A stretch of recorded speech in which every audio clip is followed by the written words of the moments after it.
Hi friends, welcome to my channel. ఈరోజు మనం ఈ వీడియోలో టెట్ 2 డిఎస్సి సైకాలజీలో ఒక టాపిక్ అయినటువంటి సృజనాత్మకత, క్రియేటివిటీ గురించి తెలుసుకుందాం. ప్రతి టెట్లోనూ డిఎస్సిలోనూ ఈ టాపిక్ నుంచి 1 లేదా 2 ప్రశ్నలు అడుగుతున్నారు కాబట్టి ఈ వీడియోను స్కిప్ చేయకుండా చివరిదాకా చూడండి.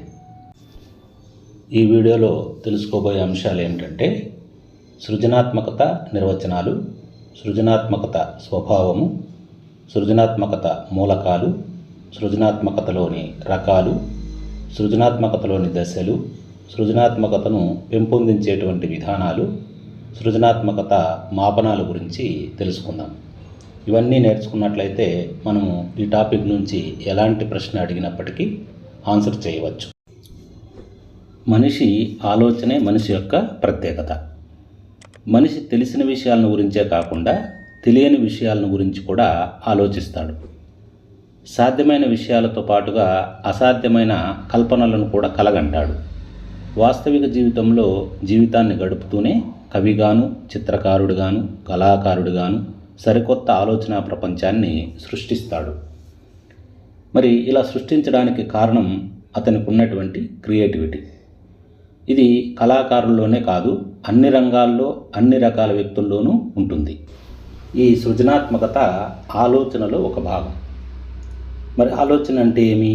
వ్యక్తి మానసిక చర్యనే ఆలోచన అని అంటాం. మనోవిజ్ఞాన శాస్త్ర దృక్పథంలో వ్యక్తి కొత్త సంబంధాలను కనుగొనాలనే ప్రత్యేకమైనటువంటి ఉద్దేశం వైపు తన ఊహలను మళ్లించడం అనేటువంటి మానసిక చర్యనే ఆలోచన అని అంటాం. అంటే సృజనాత్మకత అనేది ఆలోచనలో ఒక భాగం. ఆలోచనల ద్వారానే సృజనాత్మకత అనేది పెంపొందించబడుతుంది. మరి ఆలోచన అంటే వ్యక్తి మానసిక చర్యని ఆలోచన అంటాం. మనోవైజ్ఞానిక శాస్త్ర దృక్పథంలో చూసినట్టయితే వ్యక్తి కొత్త సంబంధాలను కనుగొనాలనే ప్రత్యేక ఉద్దేశం వైపు తన ఊహలను మళ్లించడం అనేటువంటి మానసిక చర్యనే ఆలోచన అంటారని మనోవైజ్ఞానికవేత్తలు తెలియజేశారు. మరి ఈ ఆలోచన వివిధ రకాలుగా ఉన్నప్పటికీ ఒక అంశం పైన లేదా సమస్యను అర్థం చేసుకునేటువంటి దిశలో దీన్ని స్థూలంగా 2 రకాలుగా పేర్కొనవచ్చు. గిల్ఫర్డ్ ప్రకారం ఈ ఆలోచనలు అనేటివి 2 రకాలు. ఒకటి సమైక్య ఆలోచన, దీన్నే కన్వర్జెంట్ థింకింగ్ అని అంటాం. 2 విభిన్న ఆలోచన, దీన్ని డైవర్జెంట్ థింకింగ్ అని అంటాం. ఈ విధంగా ఆలోచన అనేది 2 రకాలు. మరి సమైక్య ఆలోచన అంటే ఏమంటే ఒక విషయాన్ని ఉన్నది ఉన్నట్లుగా హేతుబద్ధంగా, యాంత్రికంగా, ఖచ్చితంగా పనిచేసేటువంటి మానసిక చర్యను సమైక్య ఆలోచన అని అంటాం. అంటే ఇక్కడ ఒక సమస్యకు ఒకే పరిష్కారాన్ని ఎక్కువ మంది సూచించగలుగుతారు. అలాంటి ఆలోచనను మనం సమైక్య ఆలోచన అంటాం. దీన్ని ఏకముఖ ఆలోచన అని కూడా అంటాం. ఉదాహరణకి 3 4 ఎంత అంటే 12 అని సమాధానం ఇవ్వడం. ఇక్కడ సూటిగా, స్పష్టంగా, యాంత్రికంగా సమాధానం అనేది ఇవ్వడం జరిగింది. నెక్స్ట్ విభిన్న ఆలోచన అంటే ఏమిటో తెలుసుకుందాం. ఈ విభిన్న ఆలోచననే బహుముఖ ఆలోచన, డైవర్జెంట్ థింకింగ్ అని కూడా అంటాం. పైన అడిగినటువంటి ప్రశ్ననే విభిన్న ఆలోచన ఉన్నటువంటి వ్యక్తికి అడిగినట్లయితే ఆ వ్యక్తి మరో విధంగా విభిన్నంగా, వైవిధ్యభరితంగా సమాధానం ఇస్తారు. 3 4 ఎంత అని అడిగితే సమైక్య ఆలోచన ఉన్నటువంటి వ్యక్తి 12 అని ఒకే ఒక సమాధానాన్ని ఇవ్వడం చూశాం. కానీ విభిన్న ఆలోచన ఉన్నటువంటి వ్యక్తి ఇదే ప్రశ్నకు 24/2 అని, 4x3 అని, 22 - 10 అని, 4 + 3 + 3 అని ఇలా ఎన్నో రకాల సమాధానాలను ఇస్తాడు. అంటే సమైక్య ఆలోచనలో ఖచ్చితత్వం ఉంటే విభిన్న ఆలోచనలో వైవిధ్యం, సారళ్యతలు అనేటివి ఉన్నాయి. అందువల్ల ఆలోచనను ఉన్నది ఉన్నట్లుగా యాంత్రికంగా కాకుండా సరళత్వంతో, నవీన కల్పనతో, ధారతో, ఖచ్చితత్వంతో చేస్తే దానిని విభిన్న ఆలోచన అని అంటాం. ఈ విభిన్న ఆలోచననే బహుముఖ ఆలోచన అని అంటాం. ఈ విభిన్న ఆలోచన శక్తినే సృజనాత్మకత అని నిర్వచించింది ఎవరు అంటే గిల్ఫర్డ్. మరి సృజనాత్మకతకు ఆధారాలు ఏమంటే ఒక వ్యక్తి ఆలోచన సరళిలో కలిగేటువంటి భిన్నత్వం, నవ్యత సృజనాత్మకతకు ఆధారం. ఉన్న విషయాన్ని అలాగే తిరిగి సృష్టించగలిగితే అది అనుకరణ. అలా కాకుండా అంతకు ముందు ఉన్నటువంటి రూపానికి పాక్షికంగా కానీ సంపూర్ణంగా కానీ మార్పులు చేస్తూ మరో రూపాన్ని రూపొందిస్తే దానిని సృజనాత్మకత అని అంటాం. కాబట్టి సృజనాత్మకతలో ఒక వినూత్నమైనటువంటి ఆలోచన ఉంటుంది, విభిన్న ఆలోచన ఉంటుంది, బహుముఖ ఆలోచన అనేది ఉంటుంది. కాబట్టి ఏదైనా ఒక వినూత్నమైనటువంటి ఆలోచనతో, విభిన్న ఆలోచనతో, బహుముఖ ఆలోచనతో ఒక కొత్త వస్తువును సృష్టించిన, ఒక నూతన రచన చేసిన, ఒక కొత్త ఊహను చేసిన, ఒక సమస్యకు కొత్త పరిష్కారం కనుగొన్న, ఒక కొత్త సిద్ధాంతాన్ని ప్రతిపాదించిన, ఒక సమస్యకు భిన్నమైన అనేక సమస్య పరిష్కార మార్గాలను కనుగొన్న, పాత అంశానికి కొత్త రూపం ఇచ్చిన, వీటన్నింటినీ మనం ఏమని చెప్తామంటే సృజనాత్మక ప్రక్రియలుగా చెప్తాం. సృజనాత్మకత ఈక్వల్ టు ఉత్పత్తి ప్రక్రియ ప్లస్ ఉపయోగం. అంటే సృజనాత్మకత అనేది కేవలం ఒక ప్రక్రియగా మాత్రమే కాకుండా దాని ద్వారా తయారయ్యే ఉత్పత్తి ఉపయోగపడాలి. ఇప్పుడు మనం సృజనాత్మకత నిర్వచనాల గురించి తెలుసుకుందాం. వీటి నుంచి కూడా ఎగ్జామ్స్లో తరచూ ప్రశ్నలు వస్తున్నాయి కాబట్టి వీటిని జాగ్రత్తగా గుర్తుంచుకోవాలి. సృజనాత్మకత అనగా ఏదైనా భాష, కళ, సంగీతం లేదా శాస్త్రజ్ఞాన పరంగా జరిగేటువంటి నూతన ప్రక్రియనే సృజనాత్మకత అన్నది హచిన్సన్. నెక్స్ట్ విభిన్న ఆలోచనయే సృజనాత్మకత అని తెలియజేసింది గిల్ఫర్డ్. 1950వ సంవత్సరంలో మొట్టమొదటగా సృజనాత్మకత అనే పదాన్ని ఉపయోగించిన వ్యక్తి కూడా జేపీ గిల్ఫర్డే. మరి సృజనాత్మకత పైన విస్తృతంగా పరిశోధనలు చేసినటువంటి వ్యక్తులు ఎవరు అంటే గిల్ఫర్డ్, టోరెన్స్. వీళ్ళిద్దరూ కూడా సృజనాత్మకత పైన విస్తృతంగా పరిశోధనలు చేశారు. నెక్స్ట్ సృజనాత్మకతను మెడ్నిక్ ఏమని నిర్వచించారంటే సృజనాత్మక ఆలోచన అనగా సంబంధిత కారకాలను కొత్తగా ఉపయోగపడే విధంగా అవసరాలకు అనుగుణంగా రూపొందించబడే ఆలోచనే సృజనాత్మకత అని నిర్వచించారు. మెడ్నిక్ ఏమని నిర్వచించారంటే సృజనాత్మక ఆలోచన అనగా సంబంధిత కారకాలను కొత్తగా ఉపయోగపడే విధంగా అవసరాలకు అనుగుణంగా రూపొందించబడే ఆలోచనే సృజనాత్మకత అని నిర్వచించారు. నెక్స్ట్ అసుబెల్ సృజనాత్మకతను ఈ విధంగా నిర్వచించారు. ప్రజ్ఞా సామర్థ్యాలు, మూర్తిమత్వ లక్షణాలు, సమస్య పరిష్కార లక్షణాల కలయికే సృజనాత్మకత అని తెలియజేశారు. చాప్లిన్ సృజనాత్మకతను ఏమని నిర్వచించారంటే వ్యక్తి ఆలోచనలలో కొత్త సంబంధాలను చూపి వాటిని వ్యక్తపరచడమే సృజనాత్మకత అని తెలియజేశారు. సృజనాత్మకతను గిల్ఫర్డ్, విల్సన్, క్రిస్టిన్సన్ ఏ విధంగా నిర్వచించారంటే ఒక కొత్త ఊహను కానీ వస్తువును కానీ ఉత్పత్తి చేసేటువంటి ప్రక్రియే సృజనాత్మకత అని నిర్వచించారు. సృజనాత్మకతకు స్కిన్నర్ ఏమని నిర్వచించారంటే ఏ విషయమైనా క్షుణ్ణంగా పరిశీలించి పరీక్షించి కొత్త స్వభావ సిద్ధమైన తెలివితో అందరికీ భిన్నంగా అసామాన్యమైన నిర్ణయాలు కానీ పరిష్కార మార్గాలను కానీ సూచించడాన్నే సృజనాత్మకత అంటారని నిర్వచించారు. స్కిన్నర్ ఇచ్చిన నిర్వచనం చాలా పెద్ద నిర్వచనం.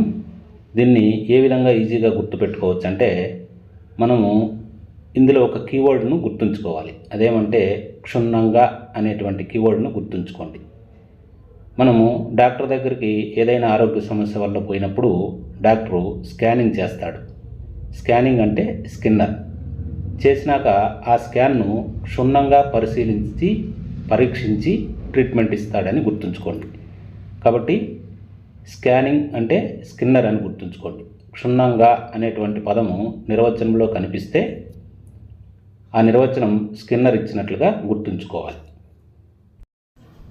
నెక్స్ట్ స్టాగ్నర్, కర్వస్కీ అనే మనోవైజ్ఞానికవేత్తలు సృజనాత్మకతను ఏ విధంగా నిర్వచించారంటే సంపూర్ణంగానైనా పాక్షికంగానైనా కొత్తదనాన్ని ఉత్పత్తి చేయడమే సృజనాత్మకత అని నిర్వచించారు. ఈ నిర్వచనాన్ని మనం ఎలా గుర్తుంచుకోవచ్చు అంటే ఇందులో కీవర్డ్ సంపూర్ణంగా స్టాగ్నర్, పాక్షికంగా కర్వస్కీ, పాక్షికంగా ఇందులో కా ఉంది, ఇందులో కా ఉంది. కాబట్టి సంపూర్ణంగా పాక్షికంగా. కొత్తదనాన్ని ఉత్పత్తి చేయడాన్నే సృజనాత్మకత అని నిర్వచించింది స్టాగ్నర్ కర్వెస్కీ అని గుర్తుంచుకోండి. నెక్స్ట్ సృజనాత్మకత స్వభావం గురించి తెలుసుకుందాం. సృజనాత్మకత అనేది సార్వత్రికమైనది. సృజనాత్మకత స్వతసిద్ధమైనది, సంపాదితమైనది. సృజనాత్మకత ఎల్లప్పుడూ కూడా నవ్యతతో కూడుకొని ఉంటుంది. ఇది గమ్య నిర్దేశకమైన చర్య, అలాగే ఒక విభిన్నమైనటువంటి ఆలోచన. సృజనాత్మకత అనేది ఒక ప్రక్రియ మరియు ఒక ఉత్పత్తి. దీని యొక్క పరిధి చాలా విస్తృతం. సృజనాత్మకత ప్రజ్ఞతో కొంతవరకు ముడిపడి ఉంటుంది.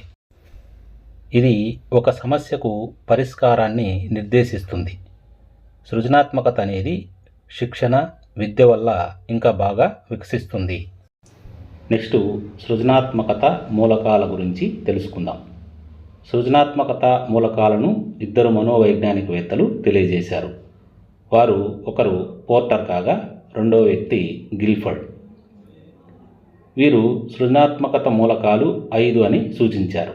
పోర్టర్ సూచించినటువంటి సృజనాత్మక మూలకాలు ఏమంటే 1 ధారాళత, 2 నమ్యత, 3 వాస్తవికత, 4 అవగాహన, 5 ప్రేరణ. నెక్స్ట్ గిల్ఫర్డ్ సూచించినటువంటి సృజనాత్మక మూలకాలు ఏమంటే ధారాళత, నమ్యత, వాస్తవికత. ఈ మూడింటిని ఇద్దరు మనోవైజ్ఞానికవేత్తలు సూచించారు. కానీ గిల్ఫర్డ్ సూచించినటువంటి 4వ మూలకం ఏమంటే పునర్నిర్వచనం, 5వది సమస్యల పట్ల సున్నితత్వం. మరి ఇక్కడ ధారాళత, దీన్నే ఫ్లూయెన్సీ అంటాం. ధారాళత అంటే ఏమంటే అధిక సంఖ్యలో భావనలను పుంకానుపుంకాలుగా ఉత్పత్తి చేయడాన్నే ధారాళత అని అంటాం. మరి సారళ్యతను ఫ్లెక్సిబిలిటీ అంటాం. సారళ్యత అంటే ఏమంటే ఎంతో వైవిధ్యం గల భావాలను, పద్ధతులను ఉత్పత్తి చేయడాన్నే ఫ్లెక్సిబిలిటీ లేదా సారళ్యత అని అంటాం. నెక్స్ట్ వాస్తవికత. వాస్తవికత అంటే ఏమంటే అసాధారణ లేదా అద్వితీయ ప్రతిస్పందనలను చేయడాన్నే వాస్తవికత అని అంటాం. నెక్స్ట్ రీడెఫినిషన్, దీన్నే పునర్నిర్వచనం అంటాం. పునర్నిర్వచనం అంటే ఏమంటే భావనలలో నూతనత్వం లేదా సాధారణ విధానం కంటే భిన్నంగా గ్రహించి నిర్వహించగలిగే సామర్థ్యాన్నే పునర్నిర్వచనం అని అంటాం. నెక్స్ట్ సమస్యల పట్ల సున్నితత్వం. సమస్యల పట్ల సున్నితత్వం అంటే ఏమంటే అంతఃసూచికల మూల్యాంకనం చేయడాన్నే సమస్యల పట్ల సున్నితత్వం అని అంటారు. ఈ విధంగా సృజనాత్మక మూలకాలను పోర్టర్, గిల్ఫర్డ్ తెలియజేశారు. నెక్స్ట్ సృజనాత్మకత రకాల గురించి తెలుసుకుందాం. ఈ సృజనాత్మక రకాలను తెలియజేసిన వ్యక్తి బోడెన్. బోడెన్ ప్రకారం సృజనాత్మకత 3 రకాలు. అవి 1 అన్వేషణాత్మక సృజనాత్మకత, 2 రూపాంతర సృజనాత్మకత, 3 సంయోగ సృజనాత్మకత. మొదట అన్వేషణాత్మక సృజనాత్మకత, దీన్నే ఎక్స్ప్లోరేటివ్ క్రియేటివిటీ అని అంటాం. అన్వేషణాత్మక సృజనాత్మకత అంటే ఏమంటే గతంలో లేనటువంటి కొత్త విషయాన్ని తనలోని సృజనాత్మకతను ఉపయోగించి సృష్టించడాన్నే అన్వేషణాత్మక సృజనాత్మకత అని అంటాం. శాస్త్రవేత్తలు మొట్టమొదట కనుగొన్న వస్తువులన్నీ కూడా అన్వేషణాత్మక సృజనాత్మకతలోనే భాగం. అంటే గతంలో లేని కొత్తగా సృష్టించబడినటువంటి వస్తువులన్నీ కూడా అన్వేషణాత్మక సృజనాత్మకతలోకి వస్తాయి. ఉదాహరణకి అలెగ్జాండర్ గ్రహాం బెల్ టెలిఫోన్ను కనుగొనడం, రైట్ సోదరులు విమానం కనుగొనడం, థామస్ ఆల్వా ఎడిసన్ బల్బును కనుగొనడం అన్వేషణాత్మక సృజనాత్మకత. నెక్స్ట్ రూపాంతర సృజనాత్మకత, దీనినే ట్రాన్స్ఫర్మేటివ్ క్రియేటివిటీ అని అంటాం. ఇక్కడ ఏమవుతుందంటే గతంలో కనుగొన్నటువంటి పాత అంశాలలో మార్పులు చేర్పులు చేసి కొత్త అంశాలను రూపాంతరం చెందిస్తారు. ఉదాహరణకు గతంలో టేప్ రికార్డర్ ఉండేది, దాని స్థానంలో ఇప్పుడు సీడీ ప్లేయర్ వచ్చింది. సీడీ ప్లేయర్ తర్వాత డివిడి తర్వాత మైక్రోచిప్ అనేది రూపాంతరం చెందింది. అలాగే గతంలో కంప్యూటరు ఒక రూమ్ ఎంత పరిమాణంలో ఉంటే అంత పరిమాణంలో ఉండేది.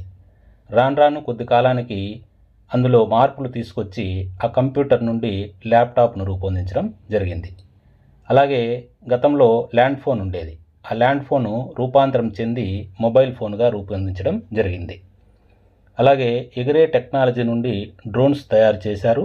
అలాగే పిల్లల ఆట వస్తువులను కూడా తయారు చేశారు. ఇవన్నీ కూడా రూపాంతర సృజనాత్మకతకు ఉదాహరణలు. నెక్స్ట్ సంయోగ సృజనాత్మకత. మరి సంయోగ సృజనాత్మకత అంటే ఏమంటే ఏదైనా మనకు ఉన్న పాత ఆలోచనలన్నింటినీ కలుపుకొని ఒక సరికొత్త ఆలోచన చేయడాన్నే సంయోగ సృజనాత్మకత అంటాం. అంటే ఏదైనా మనకు ఉన్నటువంటి పాత ఆలోచనలన్నింటినీ కలుపుకొని ఒక సరికొత్త ఆలోచనతో ఏదైనా ఒక సిద్ధాంతాన్ని ప్రతిపాదించడం కానీ ఒక సమస్యకు పరిష్కార మార్గాన్ని ఇవ్వడాన్ని కానీ సంయోగ సృజనాత్మకత అని అంటాం. ఉదాహరణకు త్రిభుజాలు, వాటి ధర్మాలు, త్రిభుజాల యొక్క న్యాయాలు, త్రిభుజాల యొక్క రకాలు, ఇవన్నీ మన దగ్గర ఉన్నటువంటి పాత ఆలోచనలు. వీటన్నింటినీ ఒక చోట చేర్చి అంటే సంయోగపరిచి అంటే కలిపి ఒక సరికొత్త ఆలోచన చేసి త్రిభుజాలకు సంబంధించినటువంటి పైథాగరస్ సిద్ధాంతాన్ని రూపొందించడం సంయోగ సృజనాత్మకతకు ఒక ఉదాహరణ. సంయోగ సృజనాత్మకతకు మరొక ఉదాహరణ డోబరైనర్ మూలకాలను మొదట 3 మూలకాలను ఒకచోట చేర్చడం జరిగింది. తర్వాత మోస్లే అనే శాస్త్రవేత్త పరమాణు భారాల ఆధారంగా మూలకాలను ఒక పట్టికలో రూపొందించడం జరిగింది. తర్వాత కాలంలో వీళ్ళందరి ఆలోచనల ద్వారా మెండలీఫ్ మోడ్రన్ పీరియాడిక్ టేబుల్ను రూపొందించడం జరిగింది. ఇది సంయోగ సృజనాత్మకతకు ఒక ఉదాహరణ. ఇవి సృజనాత్మకతలోని 3 రకాలు. నెక్స్ట్ సృజనాత్మక ప్రక్రియలోని దశల గురించి తెలుసుకుందాం. ఎగ్జామ్స్లో ఇక్కడ నుండే ప్రశ్న వచ్చే అవకాశం ఉంది కాబట్టి జాగ్రత్తగా వినండి. గ్రహం వల్లాస్, రిచర్డ్ స్మిత్ అనేటువంటి శాస్త్రవేత్తలు 1926లో వారు రచించినటువంటి ఆర్ట్ ఆఫ్ థాట్ అనేటువంటి గ్రంథంలో సృజనాత్మక ప్రక్రియలో 5 దశల గురించి తెలియజేశారు. కొన్ని బుక్స్లో సృజనాత్మక ప్రక్రియలో దశలు 4 అని ఇచ్చారు. అకాడమీ బుక్లో 5 ఉన్నాయి కాబట్టి వీటిని గుర్తుంచుకోండి. ఈ 5 దశలు ఏమిటంటే మొదటి దశ సన్నాహక దశ. దీనిని ప్రిపరేటరీ స్టేజ్ అని అంటాం. ఈ దశకి ఇంకొక పేరు ఏమంటే వస్తు విషయ సేకరణ దశ అని అంటాం. నెక్స్ట్ రెండవ దశ గుప్త స్థితి దశ. దీనిని ఇంక్యుబేషన్ పీరియడ్ అని, భావోత్పత్తి దశ అని, పొదుగు దశ అని పిలుస్తాం. ఈ మారుపేర్లు కూడా గుర్తుంచుకోవాలి. నెక్స్ట్ మూడవ దశ సమాచారం లేదా సంకేతం. నాలుగవ దశ అంతర్దృష్టి దశ. దీన్నే ఇల్యూమినేషన్ స్టేజ్ లేదా ప్రకాశం అని కూడా అంటాం. నెక్స్ట్ ఐదవ దశ నిరూపణ దశ. దీన్ని వెరిఫికేషన్ స్టేజ్ అని అంటాం. పరీక్షల్లో సృజనాత్మక ప్రక్రియలోని 4వ దశ ఏది అని, 5వ దశ ఏది అని, 2వ దశ ఏమిటని, 1వ దశ ఏమిటని దశల యొక్క క్రమం అడుగుతారు కాబట్టి వీటిని జాగ్రత్తగా గుర్తుంచుకోవాలి. అలాగే ఆ దశల యొక్క మారుపేర్లను కూడా గుర్తుంచుకోవాలి. ఇప్పుడు మనం ప్రతి దశ గురించి డీటెయిల్గా తెలుసుకుందాం. సృజనాత్మక ప్రక్రియలో మొట్టమొదటి దశ సన్నాహక దశ. దీనిని ప్రిపరేటరీ స్టేజ్ అని అంటాం. ఈ దశలో ఏమవుతుందంటే ఒక వ్యక్తి కొత్త అంశాన్ని సృష్టించాలి అనుకున్నప్పుడు దానికి సంబంధించినటువంటి వనరులను సమకూర్చుకోవాలి. ఇదే సన్నాహం. అంటే వ్యక్తి అవసరమైనటువంటి విషయ సామాగ్రిని సేకరించి సమైక్యపరిచి అన్ని అంశాలను పరిశీలించి అనువైన సన్నాహక పనిని పూర్తి చేసుకునేటువంటి దశ. ఈ పనంతా నిర్వహించడానికి ఎక్కువ సమయం తీసుకుంటాడు. ఈ సమయంలో అనేక భావాలు మనసులో మెదులుతాయి. కొన్ని భావాలు సరిగా ఉన్నట్లు, మరికొన్ని భావాలు సరిగా లేనట్లు అనిపిస్తాయి. సమస్య పరిష్కారం చేసే ముందు ఒక్కొక్కసారి నిరాశకు గురి కావచ్చు. అయినా ప్రయత్నం అనేది కొనసాగడం జరుగుతుంది. ఉదాహరణకి ఒక శిల్పాన్ని సృష్టించాలనుకున్నప్పుడు దాని సరైన రూపాన్ని మనసులో నిర్మించుకోవడం, అలాగే ఒక పాటను రాసేందుకు పదాలను, థీమ్ను మనసులో ఒక రూపానికి తీసుకురావడం, అలాగే ఒక శాస్త్రవేత్త ప్రత్యామ్నాయ పద్ధతుల ద్వారా తన ప్రయోగాన్ని నిరూపించేందుకు అవసరమైన ప్రణాళికలను రూపొందించుకోవడం. సన్నాహంలో గతానుభవాల ఆధారంగా స్మృతిలోకి తెచ్చుకున్న ఆలోచనలను తమకు అనుకూలమైన రీతిలో క్రమీకరించుకోవడం జరుగుతుంది. సృజనాత్మక ప్రక్రియ దశలన్నింటిలోనూ ఎక్కువ సమయం తీసుకునేటువంటి దశ ఏది అని అడిగితే సన్నాహక దశ అని గుర్తుంచుకోవాలి.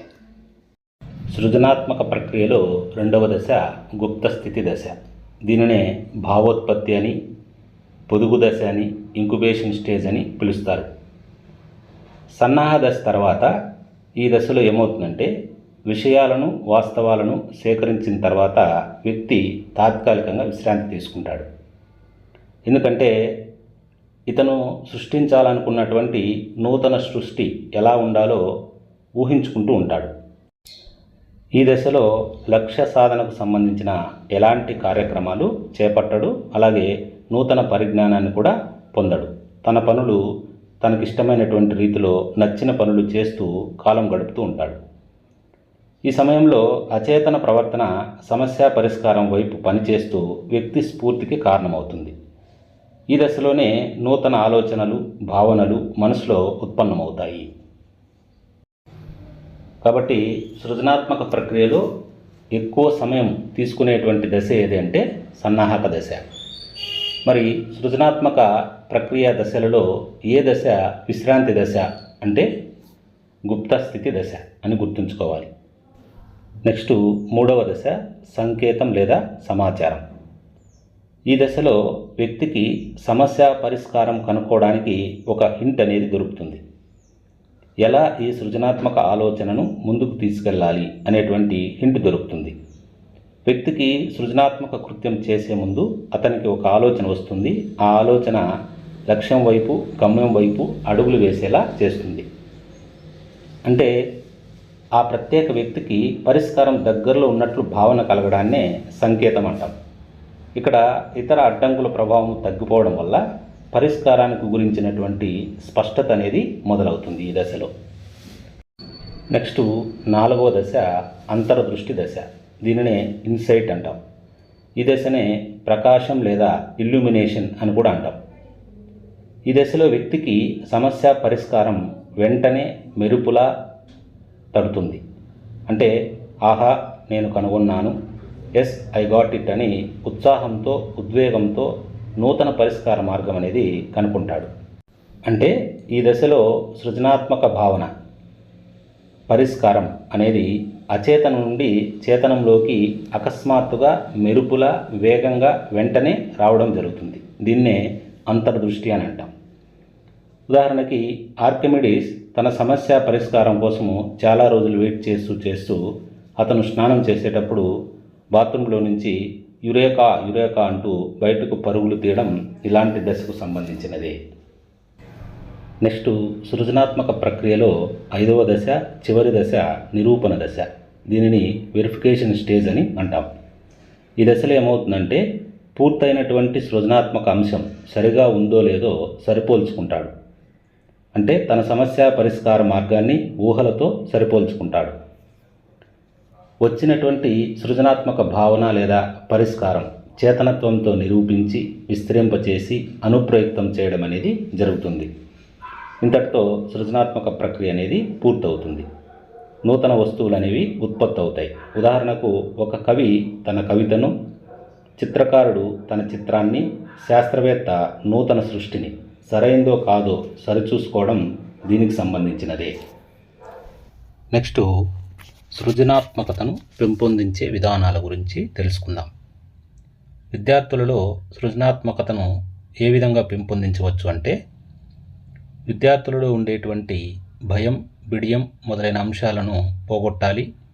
అలాగే వక్తృత్వపు పోటీలు, చర్చాగోష్ఠులు, వ్యాసరచన, చిత్రలేఖన పోటీలు వంటివి నిర్వహించి పాల్గొనేటట్లు చేయాలి.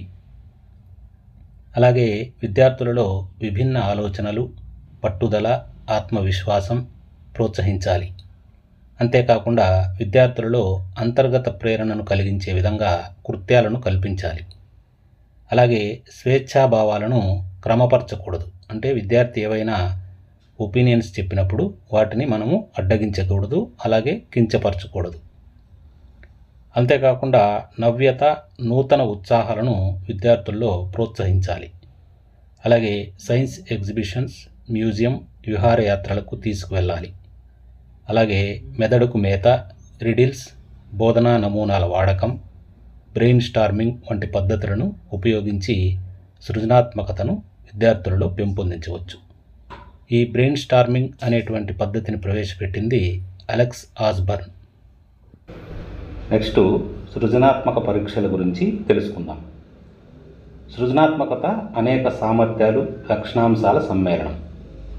మరి సృజనాత్మకతలోని అంశాలు ఏమంటే అనర్గళత, ధారాళత, సహజత్వం, సారళ్యం. ఇవన్నీ కూడా సృజనాత్మకతలోని అంశాలు. ఈ అంశాలను పరీక్షించడం ద్వారా సృజనాత్మకతను పరీక్షించవచ్చు. మరి సృజనాత్మకత పైన విశేష కృషి చేసిన వారిలో ముఖ్యులు గిల్ఫర్డ్ టోరెన్స్. టోరెన్స్ సృజనాత్మక పరీక్షలను నిర్మించాడు. అవేమిటో ఇప్పుడు మనము డీటెయిల్గా తెలుసుకుందాం. వ్యక్తులలో సృజనాత్మకతను మాపనం చేయడానికి పరిశీలన పద్ధతి, కృత్యాధార పద్ధతులు బాగా ఉపయోగిస్తారు. అందుబాటులో ఉన్న సృజనాత్మక పరీక్షలలో ముఖ్యమైనవి remote association test, Wallas and Kogan సృజనాత్మక పరీక్ష, Minnesota test of creativity thinking, Bruner concept attainment model, Suchman inquiry training model, Getzels Jackson creativity test, Torrance సృజనాత్మక ఆలోచన పరీక్షలు. వీటిని గురించి డీటెయిల్డ్గా ఇప్పుడు తెలుసుకుందాం. రిమోట్ అసోసియేషన్ టెస్ట్, దీనిని దూర సాంగత్య పరీక్ష అని అంటాం. ఈ పరీక్షను రూపొందించింది మెడ్నిక్. ఈ పరీక్షలో 4 అంశాలలో 3 అంశాలు ఒక విధంగా ఉండి 4వ అంశం వీటికి దూరంగా ఉంటుంది. అందుకనే దీన్ని దూర సాంగత్య పరీక్ష అని చెప్తున్నారు. ఉదాహరణకి ఈ పరీక్షలో ప్రశ్నలు ఎలా అడుగుతారంటే, దూర సాంగత్య పరీక్షలో మనకి 3 అంశాలు ఒక విధంగా ఉంటాయి, 4వ అంశం వీటికి దూరంగా ఉంటుందని చెప్పుకున్నాం. Example, black board, book, pen, bed అని ఇచ్చారనుకోండి. బ్లాక్ బోర్డు, బుక్కు, పెన్ అనేవి ఒక సమూహం, అంటే అవి పాఠశాలకు చెందినవి. బెడ్ అనేది హోమ్ నీడ్స్కి చెందింది కాబట్టి దీన్ని సపరేట్ చేయాల్సి వస్తుంది. ఈ విధంగా దూర సాంగత్య పరీక్షలో ప్రశ్నలు ఇవ్వడం అనేది జరుగుతుంది. Next Suchman inquiry training model. ఈ పరీక్ష ద్వారా ఏం తెలుసుకోవచ్చు అంటే విద్యార్థిలో వైఖరి స్థాయిని తెలుసుకోవచ్చు. నెక్స్ట్ టోరెన్స్ సృజనాత్మక పరీక్షలు. ఈ పరీక్షలో మొత్తం ఉప అంశాలు 10 ఉంటాయి. వీటిలో శాబ్దిక పరీక్షలు 7 ఉంటాయి, అశాబ్దిక పరీక్షలు 3 ఉంటాయి. శాబ్దిక పరీక్షలు ఏమిటంటే అసాధారణ ఉపయోగాల పరీక్ష, ఉత్పత్తుల పరీక్ష, పోలికల పరీక్ష, సమస్య పరిష్కార పరీక్ష, అసాధ్యాల పరీక్ష, పర్యవసానాల పరీక్ష, అభివృద్ధి పరీక్ష. ఇవన్నీ కూడా శాబ్దిక పరీక్షలు. మరి అశాబ్దిక పరీక్షలు 3 ఉన్నాయి. అవేమంటే వ్యవస్థల అర్థాల పరీక్ష, గీత అర్థాల పరీక్ష, సర్కిల్ పరీక్ష. ఇవి టోరెన్స్ సృజనాత్మక పరీక్షల్లో రకాలు.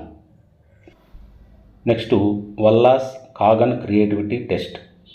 ఈ పరీక్షను ప్రాథమిక తరగతుల విద్యార్థులకు ఎక్కువగా ఉపయోగిస్తారు. అంటే 6 నుండి 12 సంవత్సరాల వయసున్న పిల్లలకు ఎక్కువగా ఉపయోగిస్తారు. ఇందులో వస్తువుల అసాధారణ ఉపయోగాల అంశాలు ఉంటాయి. ఉదాహరణకి, క్రింది వస్తువులను అసాధారణంగా ఎలా ఉపయోగించవచ్చో రాయండి అని విద్యార్థులను ప్రశ్నించి వారి యొక్క క్రియేటివిటీని కనుగొంటారు. వాహనాల టైర్ల యొక్క ఉపయోగాలేమి, పాత చెప్పుల ఉపయోగాలేమి, సీసా మూతలను వేటికి వాడతారు, పాత వార్తాపత్రికల యొక్క ఉపయోగమేమి. ఈ విధంగా ప్రశ్నలను విద్యార్థులకు ఇచ్చి వారిలోని క్రియేటివిటీని కనుగొనడానికి ప్రయత్నిస్తారు. వాహనాల యొక్క టైర్ల ఉపయోగాలు చెప్పమన్నప్పుడు విద్యార్థి ఆ టైరును మామూలుగా మనము చిన్నప్పుడు తోసుకుంటూ పోయేవాళ్ళము కర్ర తీసుకొని, అది ఒక ఆటలాగా ఆడేవాళ్ళు. అలాగే టైర్కు ఒక తాడు గట్టి పైకి ఉయ్యాల్లాగా ఉపయోగించవచ్చని చెప్పొచ్చు. అలాగే టైర్ చుట్టూ కలర్ పేపర్స్ అతికించి గోడకు మేకు కొట్టి దానికి తగిలించవచ్చు అని చెప్పొచ్చు. ఈ విధంగా ఈ పరీక్ష ద్వారా విద్యార్థుల్లో ఉండేటువంటి క్రియేటివిటీని మనం తెలుసుకోవచ్చు. ఇందులో మరికొన్ని అంశాలు ఇలా ఉంటాయి. అవేమంటే, మీరు ఆలోచించగల గుండ్రని వస్తువుల పేర్లు చెప్పండి, శబ్దం చేసే కొన్ని వస్తువుల పేర్లు చెప్పండి, చక్రాలపై తిరిగే యంత్రాల పేర్లు చెప్పండి, 4 భుజాలు గల వస్తువుల పేర్లు చెప్పండి.